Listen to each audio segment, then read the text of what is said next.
16 अप्रैल आज के कुछ करंट अफेयर्स थे। तो पहले शुरुआत जो करते हैं वो माँ दुर्गा का आज 8वां नवरात्र है। तो आज माँ महागौरी जी का पूजन आज के दिन किया जाता है 8वें नवरात्र के दिन।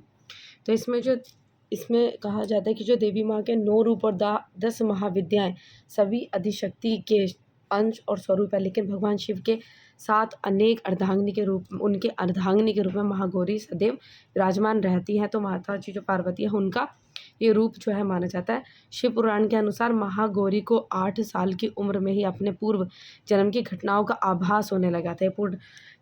शिव पुराण में ये महागौरी जी के बारे में बताया गया, जिनमें कहा जाता है कि उनको 8 साल से ही और उन्हें अपने पिछले जन्म की जो है उनकी घटनाओं का आभास होने लगा था, और वो उसी उम्र से भगवान शिव को अपने पति के रूप में मानने लगी थी, और उनको पाने के लिए तपस्या जो है उन्होंने शुरू कर दी थी। और इस दिन दुर्गा सप्तमी के मध्यम चरित्र का पाठ करना जो है विशेष महत्व माना जाता है। तो माँ महागौरी के स्वरूप के बारे में इसमें बताते हैं। में कहा जाता है कि महागौरी का जो वर्ण रूप में गौर अर्थात सफ़ेद है, और उनके वस्त्र व आभूषण भी सफ़ेद रंग के ही होते हैं, जैसे इस पिक्चर में दिखाया गया है। और माँ का वाहन जो होता है वृषभ अर्थात बैल है, जो भगवान शिव का भी वाहन कहा जाता है। और माँ का जो दाहिना हाथ है अभय मुद्रा में है, और नीचे वाले हाथ में दुर्गा शक्ति का प्रतीक त्रिशूल है। और महागौरी के ऊपर वाले हाथ में शिव का प्रतीक डमरू है। डमरू धारण करने के कारण माँ को शिवा के नाम से भी जाना जाता है। 16 अप्रैल इसके इतिहास के बारे में जानते हैं कि आज की तारीख जो है वो क्यों महत्वपूर्ण है। तो आज के दिन भारत में 1853 में मुंबई से ठाणे के बीच पहली जो है वो रेल चली थी, और 1917 में पेट्रोगार्ड में रूसी सैनिकों का जो है वो विद्रोह हुआ था। और 1990 में जलियांवाला बाग हत्याकांड में मरने वालों को श्रद्धांजलि देने के लिए गांधी ने आज के दिन उपवास की घोषणा की थी। और 1922 में जर्मनी रूस के बीच इटली में एक समझौता हुआ था, जिसे ट्रीटी ऑफ रेपेलो जो है वो कहा जाता है।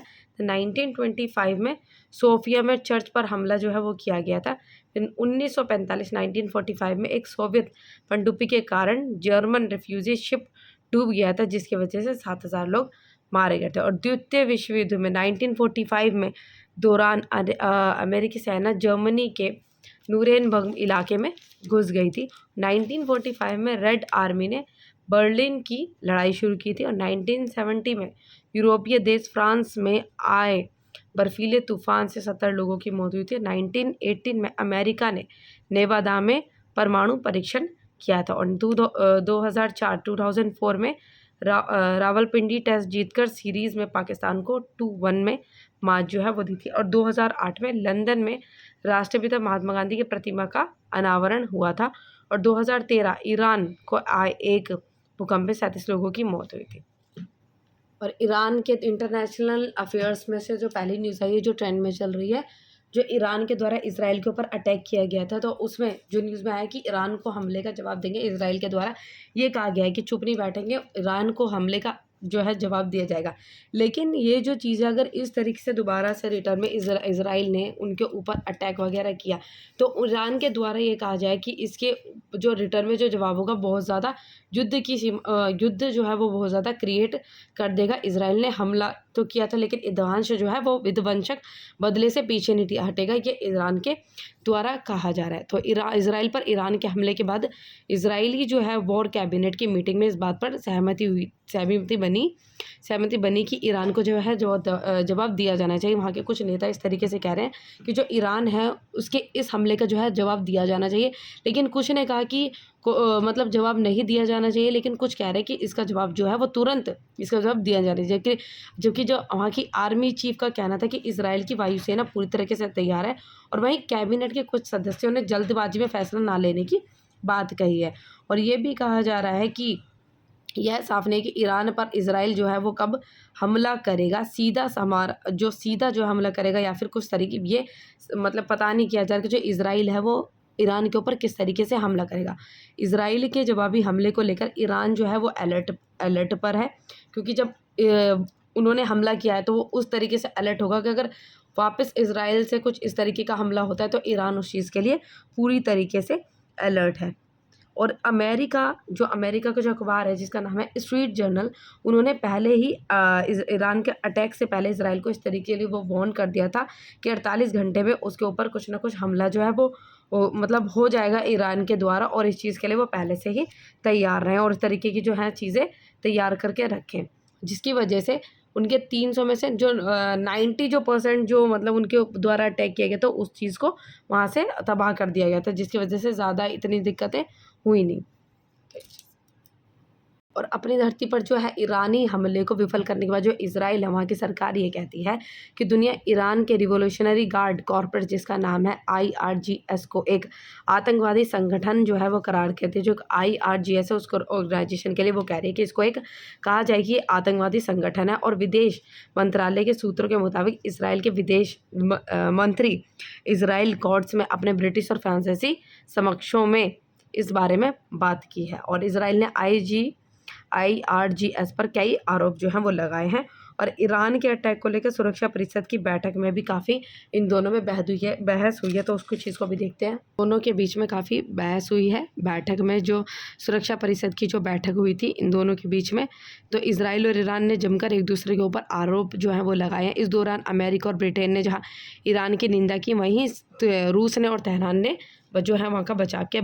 बैठक में सदस्य देशों ने मध्य पूर्व में तनाव कम करने पर सहमति जो है वो जताई गई। और इसराइल के स्थायी प्रतिनिधि गिलाद एर्दान ने परिषद से न केवल उसके देश पर किए गए हमले की निंदा करने की मांग की, बल्कि अपने परमाणु कार्यक्रम को आगे बढ़ाने के लिए ईरान पर कड़े प्रतिबंध लगाने का भी आग्रह किया। और उन्होंने ये कहा कि जो ईरान की ओर से दागी गई लगभग सभी मिसाइलें और ड्रोनों को इसराइल उनके सहयोगी ने अपने लक्ष्य तक पहुंचने से पहले ही जो है वो नष्ट कर दिया। लेकिन इसका मतलब यह नहीं जो होना चाहिए कि जो तेहरान है, तेहरान के हमले के लिए दंडित नहीं किया जाएगा। मतलब ये नहीं है कि अगर उन्होंने उनके हमले को विफल कर दिया तो इसका मतलब ये नहीं कि वो रिटर्न में कुछ नहीं करेंगे, ये चीज़ कहना चाहता है इजराइल।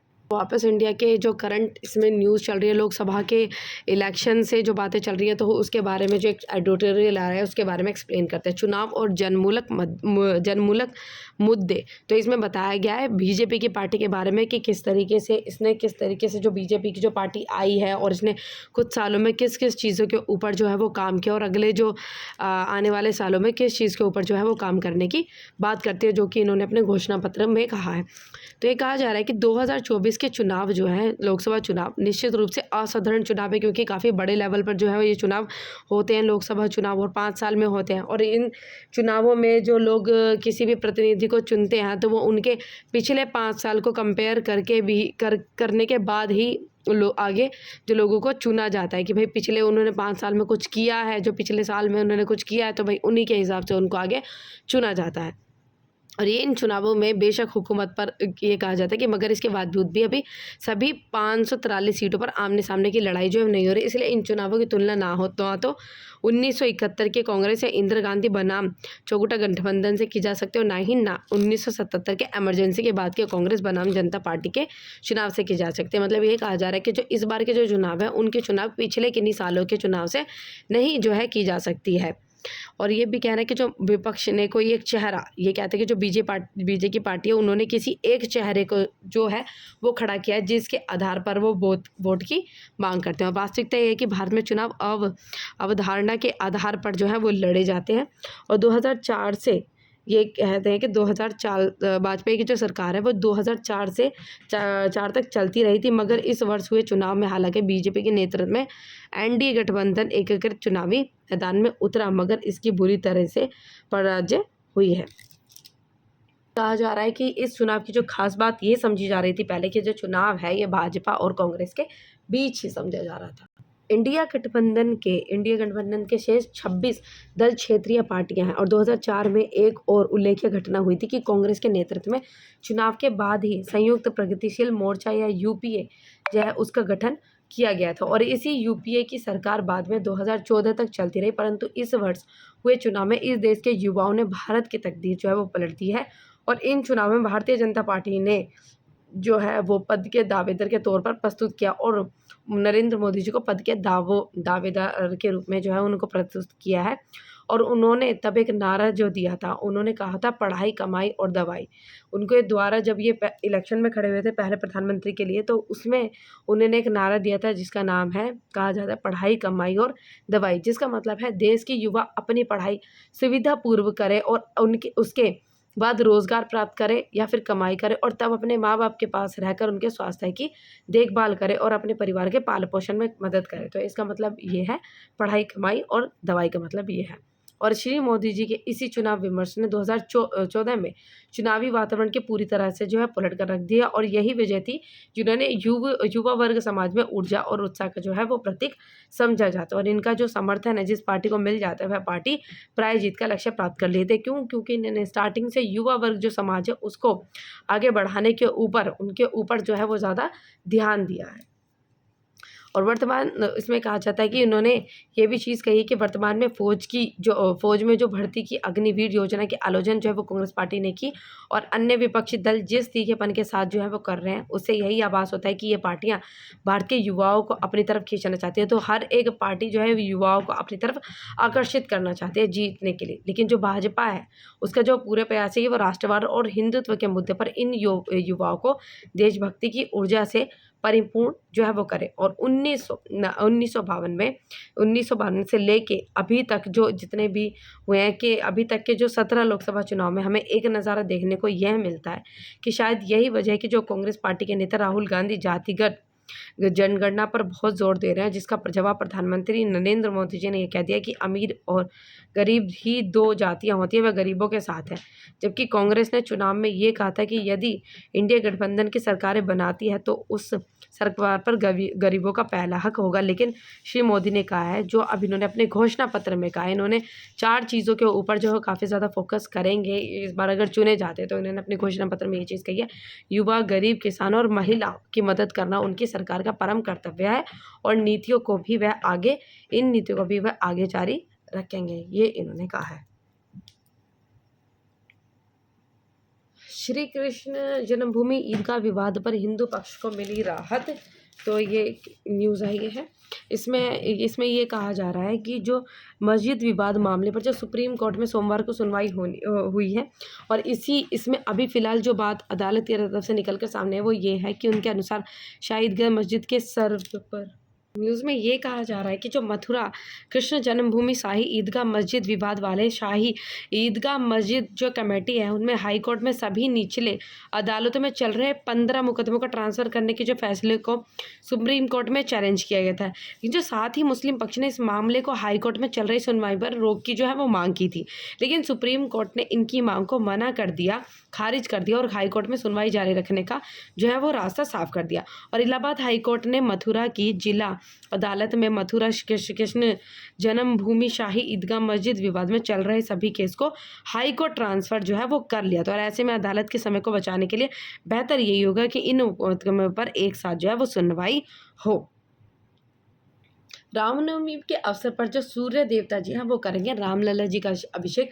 ये कहा जा रहा है कि इस बार जो रामनवमी जो होगी उसमें जो रामनवमी वाले दिन जो है उस दिन जो सूर्य देवता जी हैं उनके द्वारा रामलला जी के मस्तक पर सूर्य देवता जी का जो है वो तिलक जो है वो उनके मतलब माथे पर जो है वो लगाया जाएगा। कैसे कि सूर्य की रोशनी जो है वो राम जी के जो है मस्तक पर पड़ेगी, जिससे कि जो सूर्य देवता जी है वो रामलला जी का अभिषेक करेंगे। ये जो है वो कहा जा रहा है बहुत ही एक अच्छा जो है दिन होगा। और इस तरीके का जो परीक्षण जो है वो किया जा रहा है, इस तरीके का परीक्षण करा गया तो वो है सफल रहा है। और ये भी कहा जा रहा है कि उस दिन जो रामलला जी का जो जन्म महोत्सव होगा, रामलला जो रामनवमी, उनके श्रृंगार से लेकर अभिषेक व पूजा अर्चना तक का जो अविस्मरणीय बनाने का जो है प्रयास किया जा रहा है। और सैकड़ों वर्षों बाद जो राम की नगरी में ऐसी भव्य मनमोहक तैयारी जो है वो की जा रही है। और जन्मोत्सव की तैयारी के बारे में ये भी बताते हैं कि जो श्री राम जन्मभूमि तीर्थ क्षेत्र ट्रस्ट के कार्यालय प्रभावकारी प्रकाश गुप्ता ने ये भी कहा है कि अपने जन्मदिन पर कि रामलला जी जो है उनको चांदी और सोने के तारों से बुने विशेष डिज़ाइनर जो है वो ड्रेस पहनाए जाएंगे और वेदों और पुराणों का पाठ जो है वो होगा और भोग के लिए 56 प्रकार के पकवान जो है वो उनके लिए तैयार किए जाएंगे। और राम भक्त रामनवमी पर दोपहर 12 बजे गर्भगृह का दर्शन पर्दा हटाने के बाद श्री रामलला जी के दर्शन कर पाएंगे। दुनिया के टॉप 10 सबसे व्यस्त हवाई अड्डों में शामिल हुआ आईजीआई जो है वो दुनिया के टॉप 10 सबसे व्यस्त हवाई अड्डों में शामिल हुआ है। और उन्होंने ये भी कहा, आईजीआई ने जारी कि अमेरिका के सबसे ज़्यादा एयरपोर्ट जो है, सबसे ज़्यादा इसमें अमेरिका के एयरपोर्ट शामिल है।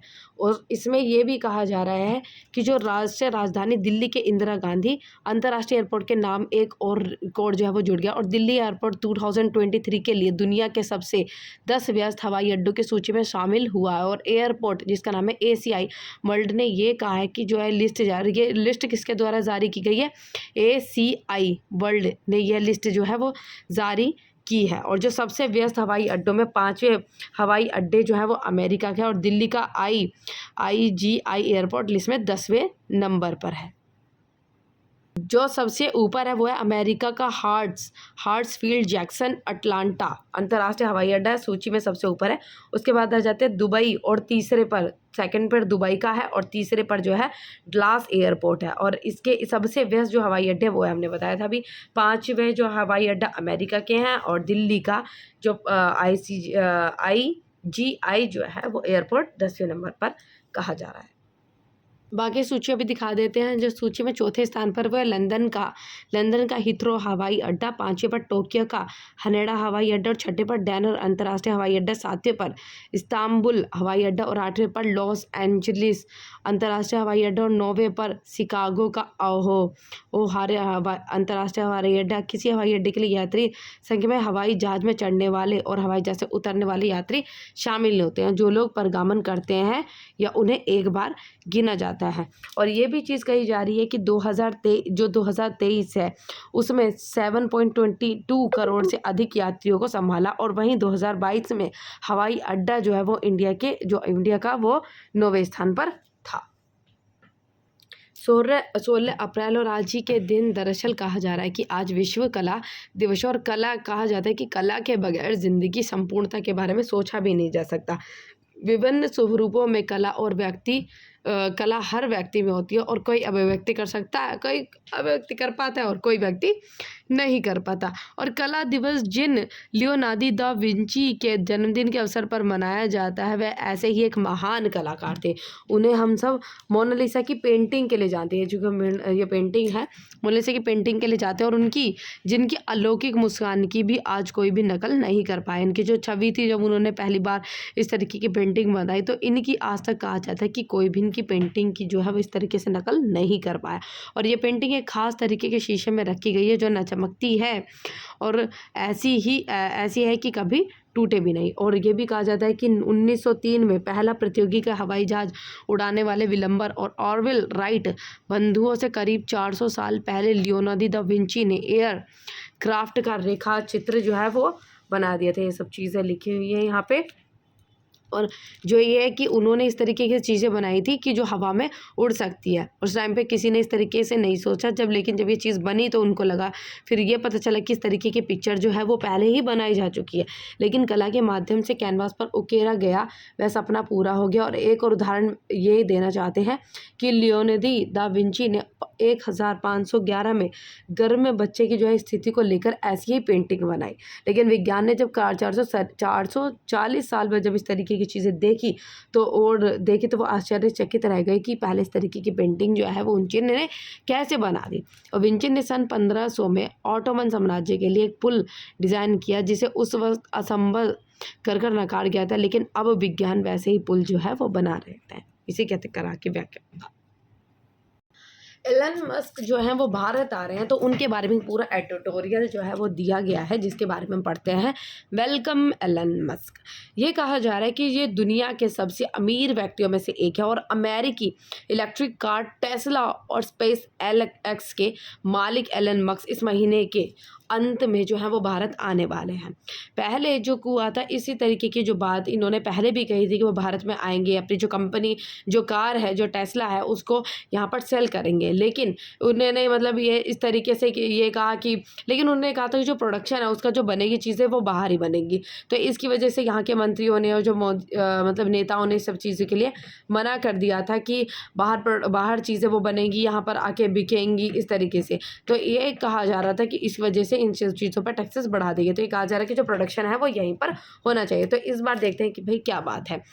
तो वो जो है वो मोदी जी से मिलने के लिए बहुत ही उत्सुक हैं और वो उनके साथ जो एलन मस्क के साथ उनकी कंपनी के दूसरे अधिकारी हैं वो भी आएंगे। और लोकसभा चुनाव के बीच एलन मस्क के भारत आने को लेकर उद्योग जगत काफ़ी जो है वो खुश हो रहा है। क्यों? क्योंकि भाई इतनी बड़ी कंपनी है और जाके प्रोडक्शन इंडिया में होगा तो ये काफ़ी अच्छी बात है, रोज़गार से भी रिलेटेड। और अभी कहा जा रहा है कि एलन मस्क भारत में ईवी कंपनी टेस्ला का प्लांट लगाने की घोषणा करेंगे। ये कहा जा रहा है कि वो ईवी इलेक्ट्रॉनिक व्हीकल जो है उस तरीके की कंपनी लगाने की बात जो है वो करेंगे। लेकिन भारत सरकार ने हाल ही में नई ईवी पॉलिसी को ऐलान तो किया था जिससे टेस्ला की भारत में एंट्री का रास्ता जो है वो साफ हो गया है। और भारत ने हमेशा ही निवेशक का स्वागत किया और विश्व की तीसरी बड़ी अर्थव्यवस्था बनने के लिए भारत की विदेशी निवेश भी ज़रूरत है। एलन मस्क को भारत आने पर रोड कॉर्पोरेट की उम्मीद तो होगी, इससे कोई संदेह नहीं है कि उनका जो रोड कारपेट बिछाकर स्वागत भी कर रेड कारपेट बिछाकर स्वागत भी करेगा। लेकिन भारत द्वारा अपने हितों की रक्षा के लिए भी कदम उठाने जरूरी है। देखो ये कहा जा रहा है कि देखो अगर बाहर से जैसे इलेक्ट्रॉनिक जो व्हीकल्स हैं, मतलब जो टेस्ला कंपनी अगर इंडिया में इस तरीके की चीज़ें आती हैं तो भारत के द्वारा ये चीज़ें कही जा रही है कि ईवी की जो अभी इतनी ज़्यादा मतलब इस तरीके से जैसे हर जगह पर ईवी की फैसिलिटीज़ अभी नहीं की गई है। हर एक जगह पर अभी ईवी के जितने व्हीकल्स हैं इतनी ज़्यादा उनकी फैसिलिटीज़ नहीं हुई। अगर यहीं पर ईवी की जो टेक्नोलॉजी लाने की बात अगर करते हैं तो टेस्ला ने पहले भारतीय जो बाज़ार में सीधे जो टेस्ला जब पहले जब उनकी बात हुई थी आने की तो उन्होंने सीधे एंट्री की कोशिश की थी। और इसका मतलब ये था कि चीन व अन्य देशों से टेस्ला का जो काम है वो बनाकर उसे भारत में बेचा जाए। लेकिन भारत इस पर भारी भरकम आयात जो है शुल्क लगा रहा था। पहले क्या था, पहले इन्होंने एंट्री की पहले भी कोशिश की थी लेकिन भारत ने लेकिन भारत के वही सही है कि ये चीज़ उन्होंने कही थी कि भाई चीन या अन्य देशों में टेस्ला जो है वो कंपनी जो है वो कार बना रही है और भारत में भेजेगी। तो इससे वजह कि उन्होंने जो इस चीज़ को रोका जाए जिसे भारी भरकम जो है वो आयात शुल्क लगा रहा था जिसे एलन मस्क कम करने की कोशिश कर रहे थे। लेकिन हालांकि सरकार का तर्क ये था कि टेस्ला का वाहन भारत में बनाए जाए तभी उसे भारत में एंट्री मिलेगी। तो सरकार का ये कहना था कि अगर इंडिया में इसको अगर मैन्युफैक्चर जो है वो किया जाता है तभी जो है उसको एंट्री मिलेगी कि भाई बाकी लोगों को भी इस तरीके की सुविधाएं मिलेगी। और भारत की कई नीति के तहत ईवी के आयात पर टैक्स जो है वो कम किया गया। हालांकि इस योजना के लाभ उठाने की शर्तें कि कंपनी को 3 साल के भीतर भारत में अपनी कारों को मैन्युफैक्चरिंग की शुरुआत करनी होगी।